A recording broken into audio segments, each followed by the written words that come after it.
School আছে, blackboard আছে, স্কুলের বেঞ্চও আছে, কিন্তু সবই পড়ে রয়েছে এমন ধুলো মেখে।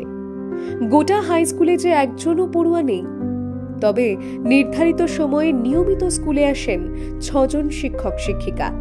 ছুটির সময় পর্যন্ত বসে থেকে ফিরে যান তারা। ভাটপাড়া পুরসভার 26 নম্বর ওয়ার্ডের গুরদহ এলাকাতে রয়েছে গুরদহ হাই স্কুল। একসময় এলাকার বেশিরভাগ পড়ুয়া পড়তে যেত এই স্কুলে, ফলে দিনভর গমগম করত স্কুল চত্বর। কিন্তু সময়ের সঙ্গে সঙ্গেই বদলে গেল ছবিটা। কমতে লাগলো ছাত্র সংখ্যা, একের পর এক ক্লাসরুমে তালা পড়ল। এটা খুবই আফসোসজনক একটা ঘটনা যে একটি সরকারি প্রতিষ্ঠান যেখানে একসময় এত কোলাহল হতো, এত স্টুডেন্টস আসতো, আজকে এটা বাংলা মিডিয়াম স্কুল বলে হয়তো হতে পারে মানুষ তাদের বাচ্চাদেরকে বাংলা মিডিয়াম স্কুলে ভর্তি করতে চাইছে না, ইংলিশ মিডিয়ামের দিকে যাচ্ছে। কিন্তু এটা তো খুব ভালো জিনিস নয়, কারণ একটা সরকারি স্কুল এইভাবে বন্ধ হয়ে যাচ্ছে দেখে অনেকটাই খারাপ লাগে। কারণ একসময় এত স্টুডেন্ট ছিল স্কুলে, কেন আসছে না, কেন অভিভাবকরা তাদের বাচ্চাদেরকে বাংলা মিডিয়াম স্কুলে দিতে চাইছে না, এটা আমাদের জানার দরকার। গত 5 বছরে নতুন করে আর কেউই ভর্তি হয়নি গুরদহ হাই স্কুলে।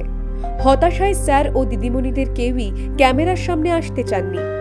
চোখের সামনে একটা হাই স্কুল বন্ধ হয়ে যাওয়ায় হতাশ হয়েছেন স্থানীয় কাউন্সিলর অরুণ ব্রহ্ম। তিনি আবার এই স্কুলেরই প্রাক্তনী। আমি অনেকদিন ধরে চেষ্টা করে আসছি যে স্কুলে যাতে ছাত্র আনা যায়, কিন্তু দুর্ভাগ্য হলো সত্যি একসময় স্কুলে 600-700 ছাত্র ছিল, কিন্তু বেশ কয়েকটা বছর কমতে কমতে আজকে শূন্য হয়ে গেছে। আসলে দুর্ভাগ্য এই কারণে বললাম যে এলাকার আগের চেয়ে তো অনেকটা আর্থিক অবস্থা মানুষের ভালো হয়েছে, এলাকার উন্নতি হয়েছে, কিন্তু ওই স্কুলে যে গার্জিয়ানরা পরে একসময় প্রতিষ্ঠিত হয়েছে তারাই তাদের পরিবারের পরবর্তী প্রজন্মের ছেলেদেরও স্কুলে ভর্তি না করে বেশিরভাগ বাইরে নিয়ে যায়।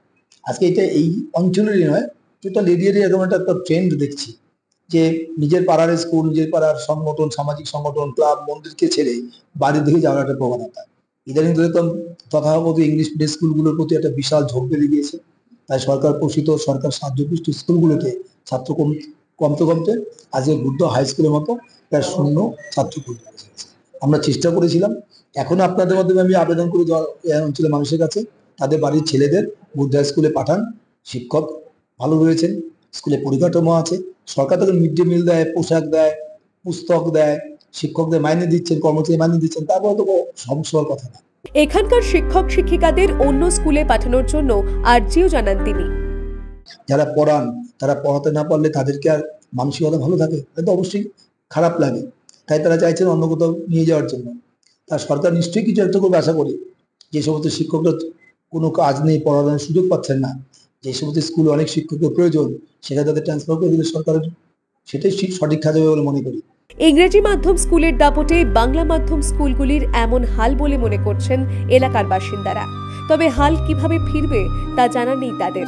ব্যারাকপুর থেকে প্রতীতি ঘোষের রিপোর্ট, দ্য ওয়াল।